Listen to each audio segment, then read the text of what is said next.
চিৰাঙৰ ৰুণিখাটাত বন বিভাগৰ কাৰ্যালয়ৰ আক্ৰমণকাণ্ড সংঘটিত হোৱাৰ পাছত সমগ্ৰ জিলাখনত চাঞ্চল্যৰ সৃষ্টি হৈছে আৰু ইতিমধ্যে ১৫ গৰাকী লোকক আৰক্ষীয়ে আটক কৰিছে, গ্ৰেপ্তাৰ কৰিছে আৰু ইয়াৰ লগতে সতৰ্কতামূলক ব্যৱস্থাভাৱে অতিৰিক্ত আৰক্ষী, নিৰাপত্তা বাহিনী জিলাখনত মোতায়েন কৰা পৰিলক্ষিত হৈছে।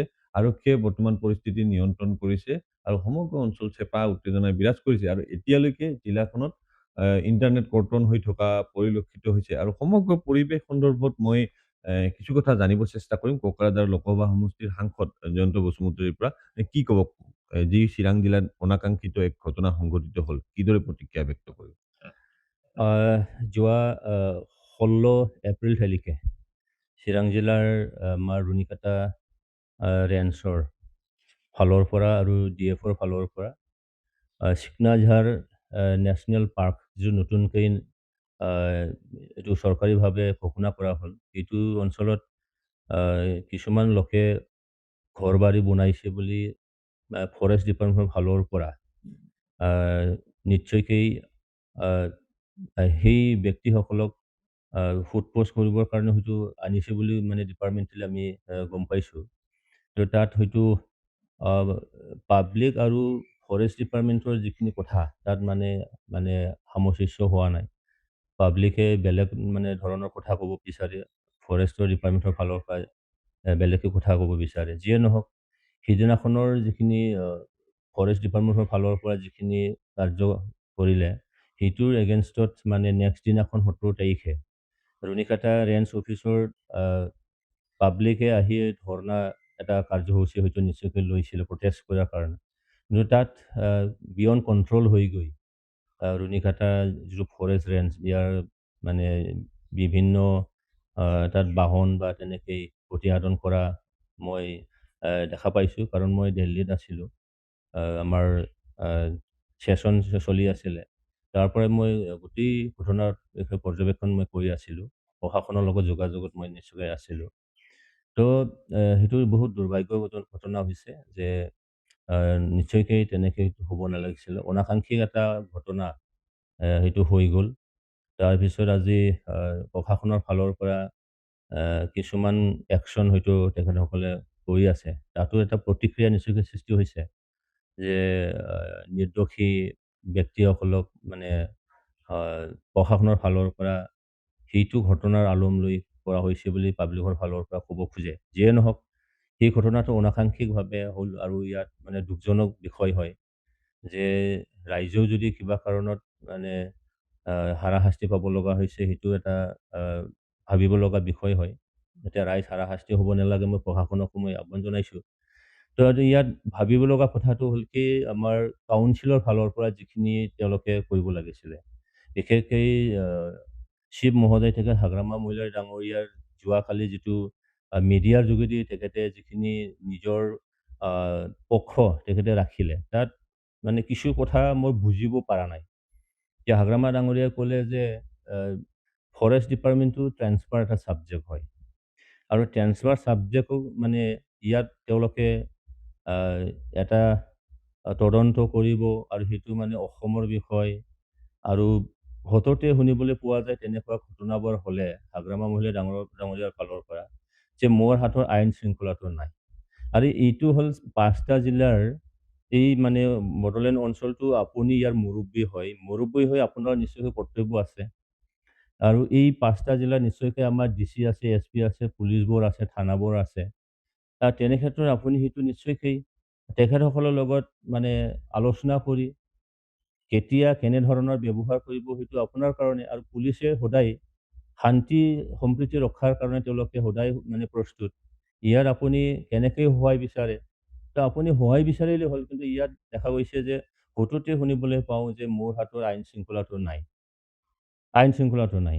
তো আইন শৃংখলাটো আপুনি যদি ৰক্ষা কৰিব নোৱাৰে বা পাৰা নাই, তেতিয়াহ'লে আপোনাৰ ইয়াৰ মুৰব্বী হৈ থকাৰ কিবা যুক্তিটো আছেনে?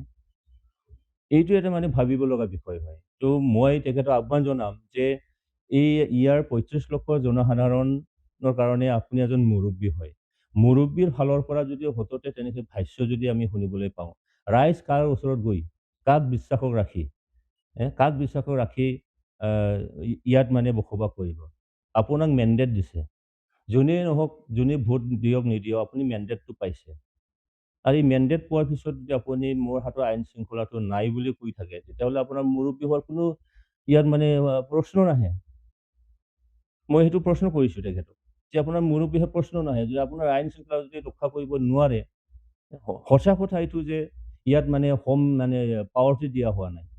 হোম ডিপাৰ্টমেণ্টটো ইয়াত কাউন্সিলত দিয়া হোৱা নাই আৰু তেনেকে দিয়া নহয়। এইটোতো চবেই জানে। কিন্তু আপুনি এজন কেবিনেট ৰেংকৰ হয়।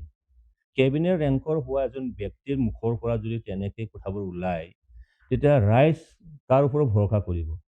তো আপুনি দেখোন ৰাইজৰ মাজৰ পৰা বিচ্ছিন্ন হৈ যাব। আৰু সেইটোকে হৈছে বুলি আমি গম পাওঁ এতিয়া। এই ৫-৬ মাহত বিভিন্ন ঘটনাবোৰ হ'ল। এই বিভিন্ন ঘটনাৰ ক্ষেত্ৰত যেতিয়াই সাংবাদিকে সোধে, যেতিয়াই ৰাইজে তেখেতৰ ওচৰলৈ আহে, এটাই কথা যে মোৰ হাতত আইন শৃংখলাটো নাই। তো মই তেখেতক আহ্বান জনাম যে তেখেতে যদি সঁচা-সঁচিকৈ আইন শৃংখলাটো নাই বুলি তেখেতে একোৱে যদি কৰিব নোৱাৰে, ৰাইজক যদি সুৰক্ষা দিব নোৱাৰে, ৰাইজক কোনটো আইনটো ৰাইজে কৰিব পাৰে, কোনটো কামটো কৰিব পাৰে নোৱাৰে, সেইখিনিও যদি তেখেতে মানুহক যদি বুজাব নোৱাৰে, তেতিয়া তেখেতে সেই চেয়াৰত থাকাৰ কোনো যুক্তি নাই। দেখা গৈছে যে ৰাইজে বন বিভাগৰ ওপৰত সন্দেহৰ আঙুলি টোৱাইছে আৰু এতিয়ালৈকে বন বিভাগৰ ওপৰত কিন্তু তদন্ত হোৱা নাই। গতিকে এই কথাষাৰ কিদৰে ক'ব? BTC কাউন্সিলৰ ফালৰ পৰাও যিহেতু বন বিভাগকহে তদন্তৰ নিৰ্দেশ দিলে। গতিকে কথাষাৰ আপুনি কি দেখিছে যে তদন্ত হ'বনে বন বিভাগৰ এই কথাখিনিত, নে তেওঁলোকৰ দোষ থাকিব? মইতো অকল বন বিভাগ বুলি তেনেকেই মই এনেকেই ক'ব বিচাৰিম যে আজি ইয়াত আমাৰ ইয়াত DC আছে, SP আছে, ঠিক আছে? ইয়াত প্ৰশাসন আমাৰ আছে। আৰু এই চিৰাং জিলা, কোকৰাঝাৰ জিলা, বাক্সা, তামোলপুৰ, ওদালগুৰি, এই 5খন জিলাৰ আপুনি মুৰব্বী হয়, ঠিক আছে? সেই 5খন জিলাৰ বা য'ত ঘটনাবোৰ হৈছে তাৰ পুলিচ অফিচাৰ বা তেনেকেই DC, SPৰ লগতে তেনেকেই বিভাগীয় যিখিনি কৰ্তৃপক্ষ আছে, তেখেতসকলৰ লগত আপুনি কি আলোচনা কৰিলে? আজিলৈকে কিবা মিটিং কৰিলেনে? তেখেতকতো শুনিছিলোঁ ক'ৰবাত আছিলে, জেগাত নাছিলে। কিন্তু আজিৰ যুগত ইণ্টাৰনেটৰ যুগ হয়, অনলাইন আপুনি মিটিং কৰিব পাৰে। কি নিৰ্দেশনা দিলে? কালি জেগাত আহিহে ক'লে তেখেতে যে মই তদন্ত কৰিম বুলিহে ক'লে। তো তদন্ত কেতিয়া ওলাব? তদন্তৰ ৰিপৰ্টটো? তো এইটো সময়ত ৰাইজে কাৰ ওপৰত আশা পালি থাকিব? নিৰাপত্তাটো লাগিব ৰাইজক। এতিয়া হাগ্ৰামা মহিলাৰী কৈছে যে উচতনি কিছু লোকৰ থকা। চাওক, ইয়াত তেখেতে প্ৰত্যেকটো ক্ষেত্ৰতেই নিজৰ ফেইলিয়াৰটো তেখেতে ঢাকি ৰাখিবলৈ কাৰোবাৰ ওপৰত দোষটো জাপি দিয়ে। ক'ৰবাত থাৰ্ড পাৰ্টি, কিবা পাৰ্টি, এই কথাটো সততে কোৱাত শুনিবলৈ পাওঁ। আচলতে তেখেতে নিশ্চয়কৈ ইয়াৰ জনবিচ্ছিন্ন হৈছে। তেখেতে মেণ্ডেট পাইছিলে যোৱা কাউন্সিল নিৰ্বাচনত, কিন্তু সেই ৫-৬ মাহত তেখেতে জনবিচ্ছিন্ন হৈ গৈছে। জনতাৰ লগত তেখেতৰ কোনো সম্পৰ্ক আজি নাই, যাৰ কাৰণে ঘটনাবোৰ আজি হৈ আছে। তো তাত তেখেতৰ যিখিনি ফেইলিয়ৰ, সেই ফেইলিয়ৰটো ঢাকি ৰাখিবৰ কাৰণে কাৰোবাৰ ইয়াত হাত আছে বুলি কৈ আছে। ইয়াত কি হাত থাকিব? যে আপোনাৰ এতিয়া চাওক, ক'ৰবাত যদি ইভিকশ্যন কৰিব লাগে, গুৱাহাটী হাইকোৰ্ট আৰু সুপ্ৰিম কোৰ্টৰ অৰ্ডাৰ আছে, তে নটিচ দিব লাগে 15 দিন কমচে কম। আৰু তাত এটা কমিটি থাকে, ডিষ্ট্ৰিক্ট লেভেলত এটা কমিটি থাকে। এই কমিটিত আলোচনা হ'ব লাগে। তাৰপিছত নটিচ চাৰ্ভ কৰিব লাগে।